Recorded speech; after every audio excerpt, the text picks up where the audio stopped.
If you believe that creatures from the Cretaceous period no longer walk the Earth, you might be mistaken. In this video, we'll journey deep into the heart of an African forest shrouded in mystery. A place where eyewitnesses claim to have seen dinosaurs, spiders the size of humans, crocodiles that hunt elephants, and snakes as long as buses. What makes these accounts truly unsettling is that many of them come from people who experience these encounters firsthand. As for those who supposedly saw these creatures but never lived to tell the tale, well, it's possible they became the creature's next meal. So fasten your seatbelt as we dive into today's mystery. But first, you might just change your luck if you like and subscribe before this video ends.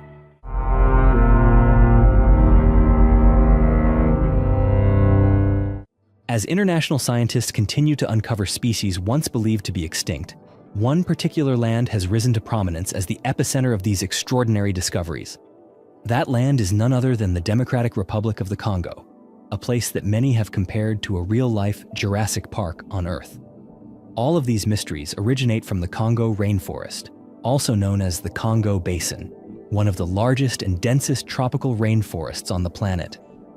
Located in the heart of Africa, this forest spans hundreds of thousands of square miles, draped in layers upon layers of ancient vegetation, where sunlight struggles to penetrate the thick canopy above.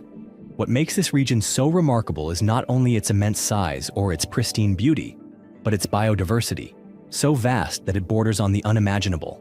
According to estimates, the Congo rainforest is home to around 10,000 species of plants, 1,000 species of birds, and 400 species of mammals, not to mention the countless insects and microorganisms that have yet to be recorded by modern science. This is a complex and ancient ecosystem that has existed for millions of years, relatively untouched by human interference.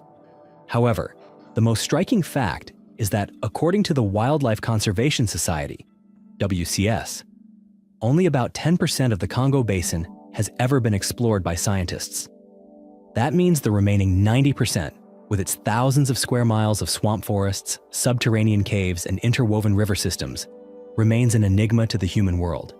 Yet, this mystery is far from coincidental. Accessing this forest is extraordinarily difficult. The rugged terrain, the tangled vegetation, and the near-total absence of infrastructure have caused many expeditions to turn back. In addition, political instability, armed conflicts, and persistent security threats throughout the region have made scientific research more dangerous than ever.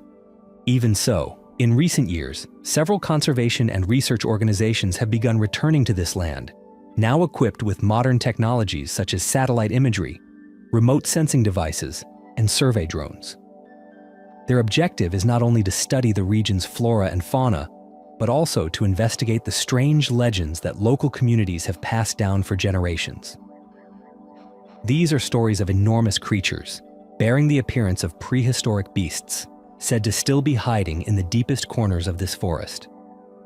Could it be possible that, here in the 21st century, prehistoric creatures still exist? Creatures that modern science has yet to record or recognize? If there is any place on Earth where such a possibility might still be real, then the Congo rainforest is surely it. Mokele-mbembe, the Jurassic phantom of the Congo rainforest. Hidden among the thick layers of mist in the still waters of Lake Tele, where sunlight barely filters through the dense foliage above, lives a mysterious creature that has long haunted and fascinated both scientists and local communities alike. They call it Mokele-mbembe, a name which, in the native language, roughly translates to the one who stops the flow of rivers. To those living along the Congo River Basin, Mokele-mbembe is not just a legend. It is spoken of as if it has been seen, touched, and feared, passed down like an inherited memory. The local people, whose survival knowledge has been refined over hundreds of years, have shared tales of close encounters with the creature, stories that have endured across generations. According to these passed-down accounts, Mokele-mbembe is described as an enormous animal with a large, rounded body comparable in size to that of an African elephant. Its skin is smooth and gray-brown, its neck long and flexible like a serpent's, and it has a thick, muscular tail often likened to that of a crocodile. But what stands out most is the overall shape described by witnesses: a creature with a small head, long neck, massive torso, legs as thick as stone columns, moving slowly through the swamps, bearing an uncanny resemblance to a living sauropod dinosaur. For over 3 centuries, the same tale has emerged from a wide range of people, from pygmy hunters and Western missionaries to lone explorers and international research teams. They speak of a massive herbivorous creature that dwells quietly in deep lakes, feeds on riverbank fruits, and hides within submerged caverns. One particularly compelling and curious detail comes from missionaries who brought illustrations of animals to show the local population, only to have the Congolese people confidently point to the image of a sauropod and declare, "That is the creature that lives in our forest." This moment is especially significant, considering that many of these communities had no prior exposure to images or descriptions of dinosaurs. The evidence is not limited to testimony alone. Tracks believed to belong to the creature have been found scattered throughout the swampy regions of the Congo. Massive footprints with 3 distinct toes, some measuring nearly a meter wide. One such track was photographed and studied by Roy McCall, a biologist and former professor at the University of Chicago. He was one of the few Western researchers to lead expeditions deep into the Congolese swamps in search of this being. McCall believed that Mokele Mbembe could be a surviving descendant of a dinosaur species that has yet to be documented in the modern fossil record. Perhaps what makes the legend of Mokele Mbembe so haunting is not the question of whether it is real, but the idea that a creature believed to have gone extinct over 65 million years ago could still be alive today. Some scientists have drawn parallels between Mokele Mbembe and Nessie, the famed Loch Ness monster. But to this day, no one has brought Mokele Mbembe fully into the light. Jibafofi, the giant spider from prehistoric memory. Among the many mysterious creatures spoken of by the tribes who live deep within the Congo rainforest, there is one name that evokes fear above all others. Not because of its sheer size, but because of its primal nature and its cold, merciless predatory instincts. They call it Jibafofi, a giant spider believed to have survived since prehistoric times, and to this day, still lurking somewhere within the vast uncharted forest. The name is most commonly used by the Baka people, an ethnic minority who live primarily along the outer edges of the Congo rainforest. They not only believe that the creature is real, but regard it as the most terrifying entity within the jungle. According to their stories, Jibafofi is a type of ground-dwelling spider that lives beneath the forest's lowest canopy, where the earth is damp and the roots of ancient trees rot beneath the moss. Those who have seen the creature firsthand describe something science has never officially documented: a spider with a leg span reaching up to 1.5 meters, a dark brown body, a swollen abdomen, and a subtle purple sheen across its back. The legend of Jibafofi dates as far back as the late 19th century. One of the earliest recorded accounts came from a British missionary who traveled near Lake Nyassa.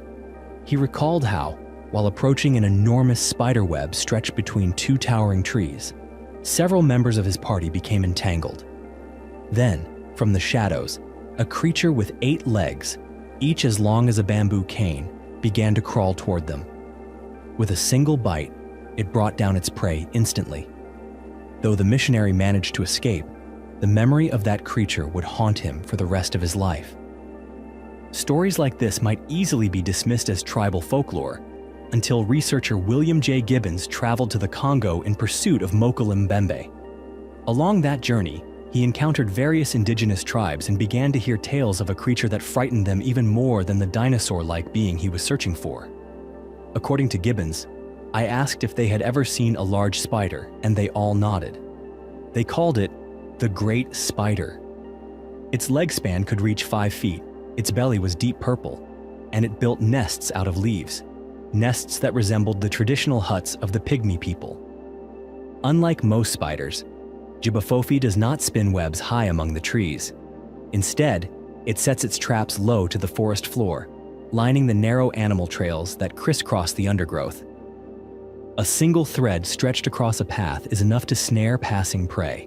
Once trapped, the victim is pulled back to the spider's den, where it is silently dispatched. But could a spider truly grow that large from a biological standpoint? In theory, the size of a spider is limited by its respiratory system and exoskeleton structure, specifically the primitive tracheal tubes and rigid outer shell. However, If environmental conditions were favorable, as they were in ancient eras with higher oxygen concentrations and warmer climates, it is possible that a spider species could evolve well beyond typical physiological limits. Just as Titanoboa, the massive prehistoric snake, once defied natural boundaries to become one of the planet's apex predators. What's most disturbing isn't whether such a creature could exist, but the way local people react when asked about it. They speak of it with fear. To them, Djibouti is not a myth, it is a real and present danger. Emelantuka, the elephant killer from prehistoric times. Deep within the dense jungles, where sunlight must weave its way through towering layers of foliage just to touch the forest floor, there exists a creature so feared that even the most seasoned hunters of the local tribes avoid any encounter with it. They call it Emelantuka, which in the native tongue means the elephant killer. Unlike folklore or vague legends passed down in whispers, Emelantuka is not described as a spirit, a mythical forest guardian, or a creature of fantasy. It is spoken of as a real, physical beast, flesh and blood, fierce and enormous. Generations of Congolese people living along the rivers and swamps have told stories of witnessing this creature in battle with African forest elephants, and of it emerging victorious. According to village elders and tribal leaders, Emelantuka possesses a massive body, thick hide, and a single horn protruding from the center of its forehead. It resembles a semi-aquatic creature, frequently seen diving beneath the surface of large rivers, hiding in muddy waters, and resting in murky, swampy areas. But when its territory is disturbed by man or beast, it attacks without hesitation. When Western missionaries brought illustrated charts of known animals to ask locals about Emelantuka, they were pointed toward one image again and again: the Triceratops, a three-horned dinosaur that roamed the earth tens of millions of years ago. This coincidence is difficult to dismiss. How could an isolated community with no concept of dinosaurs and no access to Western scientific history describe a creature that so closely resembles a prehistoric species? Some accounts go even further. In the 1930s, a group of local hunters allegedly managed to kill an Emelantuka, and one man kept its horn as a trophy. However, to this day, that man has never revealed the artifact publicly, fearing that government officials or international collectors might attempt to seize it from him. Unlike creatures confined to cave paintings or the pages of ancient texts, Emelantuka is believed by locals to still roam the wild today. Many tribal communities deliberately avoid certain rivers and forested regions, not out of superstition, but because generational wisdom has taught them to respect the creature's territory. As one village elder once said, "Where there are no elephants, there is Emelantuka. The elephants know. They stay away." Some researchers have speculated that Emelantuka might be a surviving prehistoric reptile, a direct descendant of the Triceratops, or perhaps an entirely new species yet to be recorded in the fossil record. However, with the region's treacherous terrain, impenetrable jungles, and a lack of in-depth scientific investigation, confirming the existence of this creature remains far beyond the current reach of modern science. The giant snake of the Congo, a breathing relic of Titanoboa. When a military helicopter glided over the dense canopy of the Congolese rainforest one afternoon in May of 1959, none of the three men aboard, a pilot, a photographer, and Colonel Remy Van Lierde, could have anticipated that they were about to witness something the modern biological world has never dared to fully believe. For a fleeting moment, the colonel caught sight of a long, sinuous motion winding through the foliage below, slithering like a living river through the sea of green. He signaled the pilot to lower their altitude, and there, emerging from the undergrowth, appeared a serpent of impossible proportions.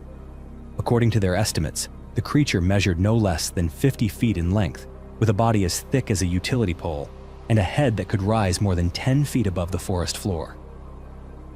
They immediately took photographs of the creature, but once they realized they had flown too close, possibly within striking range, they were forced to pull away. The photograph captured that day was later published, and to this day, it remains one of the most hotly debated pieces of visual evidence ever presented in support of the idea that Titanoboa, or something like it, might still walk the earth. Titanoboa was a real species of giant snake that lived during the Paleocene epoch, around 60 million years ago. Reaching lengths of up to 15 meters, nearly 50 feet, and weighing more than 1,100 kilograms, it remains the largest snake species ever recorded in the history of the planet. It once thrived in swampy, tropical environments, where high temperatures and intense humidity enabled reptilian growth beyond the norms of biology. And the Congo rainforest, with its year-round humidity, thick vegetation, and vast tracts of land untouched by human presence, offers an environment that's nearly identical to the one Titanoboa once called home. The people who live in this region are far from unfamiliar with such a creature. They have many names for it, but each points to the same terrifying image: a snake as long as a boat, capable of swallowing an antelope or even a small canoe within minutes. Researchers who have examined Van Leerde's photograph agree. If the image is not an optical illusion or an elaborate hoax, then it depicts a creature that science has yet to classify. Some believe it could be an evolutionary descendant of Titanoboa, thought to have vanished from the fossil record tens of millions of years ago. Others suspect it might be a rare biological mutation of an African python or snake species that has simply never been properly cataloged, owing to the limitations of biological surveys in the Congo region. Is it truly possible that in a world we assume has been fully charted by satellites and digital maps, a creature that once ruled the prehistoric Earth might still exist, hidden in plain sight? Could the snake captured in Colonel Van Leerde's photo be a subtle reminder that nature always keeps a few secrets of its own? Mahamba, the darkness beneath the shadowed waters. In the deep, murky waters of the Congo's tropical rainforests, it is believed that a living nightmare still lingers. The creature is spoken of with a mix of fear and reverence. Its name, Mahamba. Unlike tales marked by sudden death or unexplained disappearances, Mahamba is remembered as a force of nature in its own right. According to tribal accounts from communities along the Congo River, Mahamba is said to resemble a crocodile, yet far exceeds anything humanity has ever known in scale. Descriptions place its length at up to 50 feet, longer than a city bus, and it possesses powerful front and hind limbs, allowing it to launch itself onto land with terrifying speed, outpacing even a running human. This is not a creature that is often seen. Mahamba is believed to dwell in the deepest, most concealed waters, only surfacing when hungry or when its territory is violated. Those who have survived encounters say it can swallow a wooden canoe and the person paddling it whole, vanishing beneath the surface without a single trace left behind. Modern theories suggest that Mahamba could be a surviving descendant of Deinosuchus, a prehistoric crocodilian that lived during the late Cretaceous period. Measuring over 12 meters in length and weighing as much as 8,000 pounds, Deinosuchus was an apex predator capable of crushing turtle shells and ambushing herbivorous dinosaurs when they wandered too close to the water's edge. Its jaw was engineered for destruction, delivering bite forces estimated at 23,000 pounds per square inch, far greater than that of any creature alive today. In 1930, one final report documented what may have been a sighting of Mahamba. Since then, no verifiable records have emerged. Still, the tribes hold fast to their belief that the creature endures and prefers to remain unknown. A Baka tribal elder once told a Western researcher, "We do not need to see it to know it still lives." And sometimes, it is the very absence of evidence that becomes the clearest sign that something ancient still moves beneath the water, biding its time. To those who know the world only through screens and satellite maps, the Congo rainforest might seem like nothing more than the second largest tropical forest on Earth. But for those who have stood beneath its canopy, the Congo is something else entirely, a land that is both mysterious and dangerous. You may not believe every story you've just heard. You may think the giant creatures of the Congo are nothing more than products of imagination or echoes of local legend. But if anything in this journey made you pause, even for a moment, and wonder whether such beings could truly exist in the modern world, then leave your thoughts in the comments below. Who knows? Your story might just be the next one we tell. And if you want to continue exploring mysteries like these with us, don't forget to hit the subscribe button and turn on the notification bell so you won't miss a single episode. We'll see you again on the next journey.